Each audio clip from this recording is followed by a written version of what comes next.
नमस्कार बच्चों, बहुत बहुत स्वागत है आपका हिंदी काव्य जगत में। बच्चों, कल हमारे अध्ययन का बहुत ही रोचक विषय चल रहा था।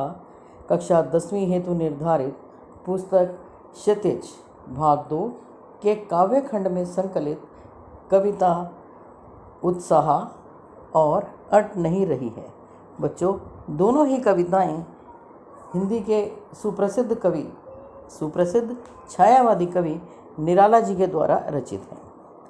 और बच्चों, निराला जी द्वारा रचित पहली कविता उत्साह हम बहुत अच्छे से अभ्यास सहित पूरी कर चुके हैं। तो आइए आज बढ़ते हैं दूसरी कविता अट नहीं रही है की ओर। और बच्चों, अट नहीं रही है कविता में कवि ने क्या बताने का प्रयास किया है, यह भी हम कल संक्षिप्त रूप से जान चुके थे। तो आइए आज कविता की व्याख्या जान लेते हैं और स्पष्टीकरण विधि से पूरी तरह कविता को समझ लेते हैं। तो कविता को व्याख्यात्मक रूप से वर्णन करने से पूर्व आइए पहले एक बार कविता पाठ करते हैं, उसके बाद कविता का स्पष्टीकरण करेंगे। अट नहीं रही है, अट नहीं रही है, आभा फागुन की तन सट नहीं रही है। कहीं सांस लेते हो, कहीं सांस लेते हो, घर घर भर देते हो, उड़ने को नभ में तुम पर कर देते हो।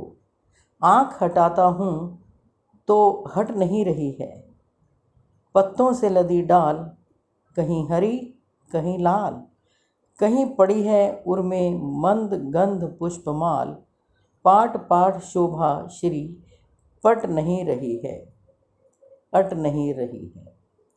देखिए बच्चों, अट नहीं रही है, अटने का मतलब क्या होता है? समाना, किसी चीज़ का कहीं पर समा जाना। जैसे इतनी खुशी थी कि मन में समाई ही नहीं। तो इसी प्रकार से प्रकृति के कवि निराला जी, सूर्यकांत त्रिपाठी निराला जी क्या कहते हैं कि अट नहीं रही है। क्या नहीं अट रही है? आभा फागुन की तन सट नहीं रही है, कि फागुन मास की सुंदरता, कवि को फागुन मास इतना भाया, इतना अच्छा लगा कि उन्होंने फागुन मास पर कविता लिखते हुए अपने भाव प्रकट करते हुए क्या कहा कि फागुन मास का जो सौंदर्य है वो इतना लुभावना है, इतना आकर्षक है, इतना मनोरम है कि उसकी सुंदरता फागुन की स्तन सट नहीं रही है, यानी पूरे वातावरण में समा नहीं रही है, ना तन में और न मन में, कि तन और मन को दोनों को पुलकित कर देने वाली, प्रसन्न कर देने वाली फागुन मास की आभा, यानी आभा का मतलब भी यहाँ सौंदर्य है, सुंदरता समा नहीं रही है। कहीं सांस लेते हो, घर घर भर देते हो। अब कवि क्या कहता है? फागुन मास को ही संबोधित करके कहता है कि कहीं सांस लेते हो, तो लगता है कहीं जब सांस लेते हो, यानी फागुन के मास में जब शीतल मंद पवन चलती है तो लगता है कि फागुन का मास सांस ले रहा है, और उसके सांस लेने से घर घर भर देते हो। प्रत्येक प्राणी जगत को अपने उस शीतल मंद पवन के झोंके से पूरी तरह से तृप्त कर देते हो।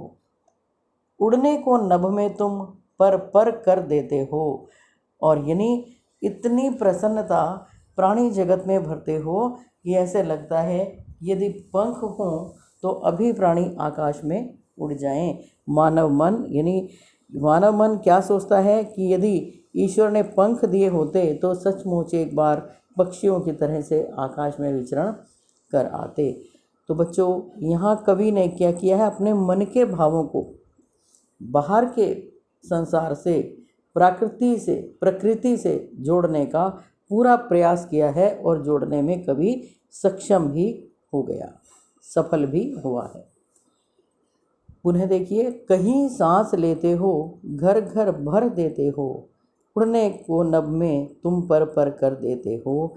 यानी इतनी शीतल मंद सुगंध से युक्त पवन जब फागुन मास में चलती है तो प्रत्येक प्राणी समूचा विश्व जो है वो एक अनोखी संतुष्टि से, एक नई चेतना से भर उठता है और इतना प्रसन्न होता है कि लगता है वह भी बिल्कुल सब कुछ भूल करके पक्षियों की तरह स्वच्छंद आकाश में विचरण कर आए।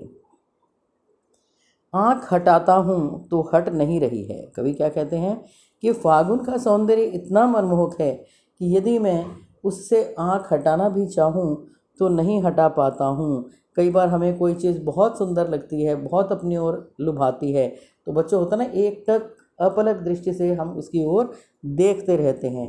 तो ठीक ऐसा ही कवि को भी आभास होता है फागुन मास की सुंदरता को देखकर। पत्तों से लदी डाल, कहीं हरी कहीं लाल। तो फागुन मास का सौंदर्य इतना मनमोहक होता है, इतना मनोहारी होता है कि चारों ओर प्रकृति, जो प्राकृतिक वातावरण है, बहुत ही खूबसूरत लगता है और उस समय प्रकृति अपने पूर्ण यौवन पर होती है। तो पत्तों से लदी हुई डालें दिखाई देती हैं, कहीं हरी दिखाई देती हैं, कहीं लाल दिखाई देती हैं, कहीं पड़ी है उर्में मंद गंध पुष्पमाल। तो ऐसा लगता है कि कहीं पर, जहाँ पर कहीं कहीं पुष्प जो है चारों ओर खिले हुए हैं और उनकी पवन के साथ जो उनकी सुगंध है वो चारों ओर वातावरण में फैल रही है, तो ऐसा लगता है कि मानो जो पेड़ हैं मंद गंध पुष्प माल की, मंद गंध यानी भीनी भीनी सुगंध वाली पुष्पों की माला धारण की हुई है। किसने? पेड़ों ने। पाट पाट शोभा श्री पट नहीं रही है। पाट पाट, एक एक स्थान पर, हर जगह शोभा रूपी श्री यानी शोभा का अपार सौंदर्य जो है, शोभा और सुंदरता दोनों पर्याय हैं एक दूसरे के यहाँ पर, कि फागुन मास की जो शोभा है उसका जो वैभव है वो समाने से भी कहीं नहीं समाया जा रहा, पट नहीं रही है।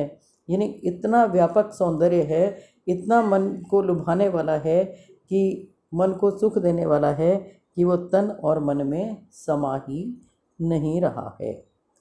तो बच्चों इस कविता में कवि ने फागुन मास का मानवीकरण ही कर दिया है।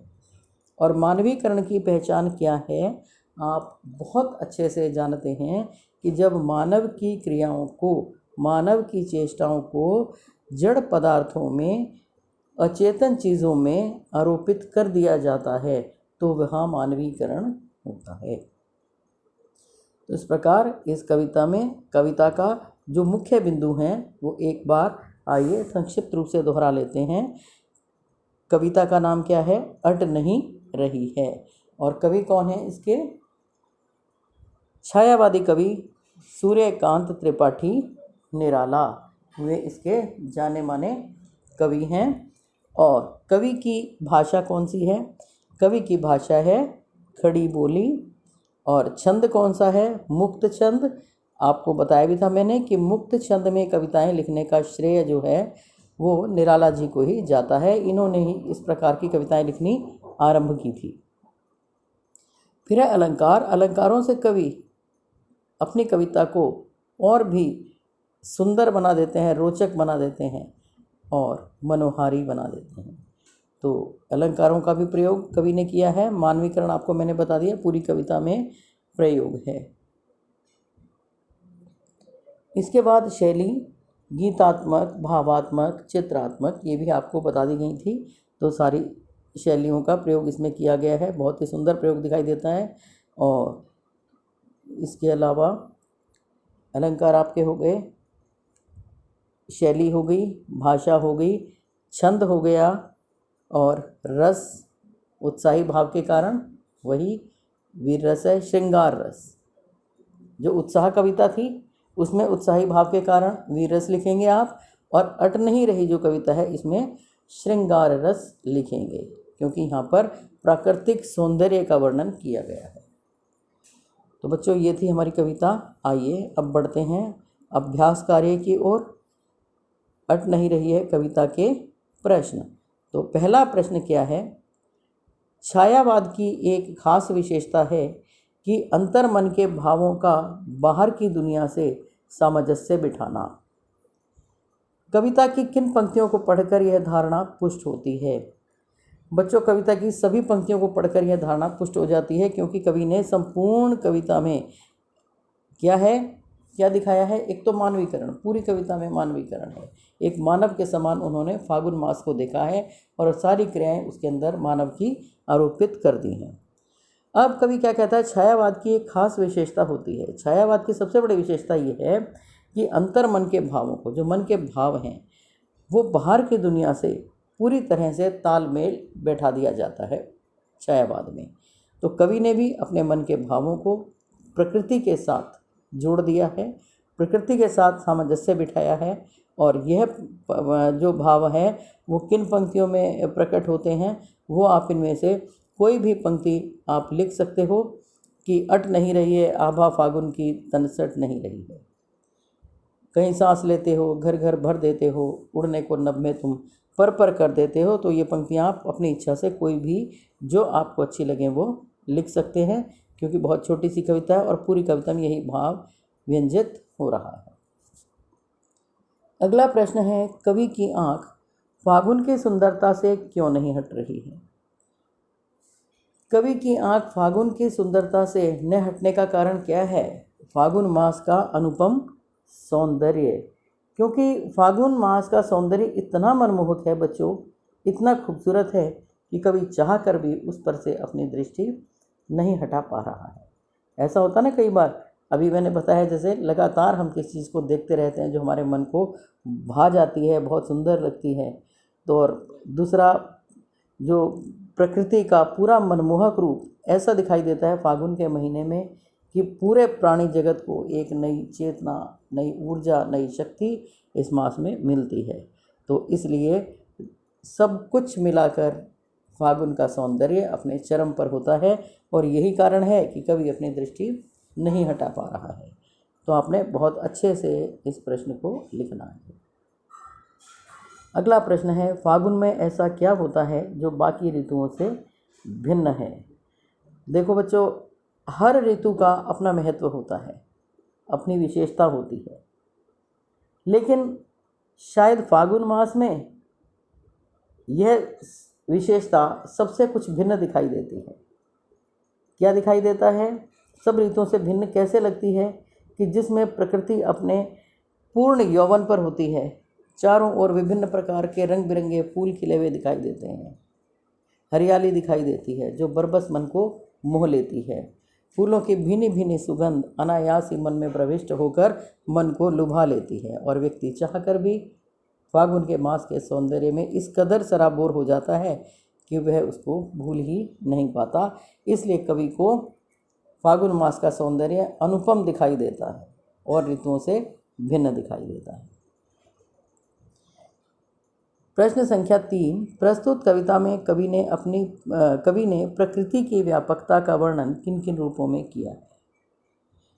कवि ने प्रकृति की व्यापकता का वर्णन किन रूपों में किया है कि बहुत ही सुंदर ढंग से कवि ने प्रकृति की व्यापकता को बताया है बच्चों, कि होली मास में, जिस महीने में होली होती है उसी में लगभग फागुन का महीना होता है और इस फागुन मास में मौसम बहुत सुहावना होता है, ना ठंड होती है ना गर्मी होती है। इस कविता में प्रकृति एवं मानवीय मन में होने वाले बदलाव को कवि ने बहुत ही सुंदर शैली में प्रस्तुत किया है कि एकदम से मनुष्य सौंदर्य से आकर्षित होकर के सब कुछ खो बैठता है, यानी इतना सुकून, इतना सुख उसको मिलता है कि मन में समा ही नहीं पाता।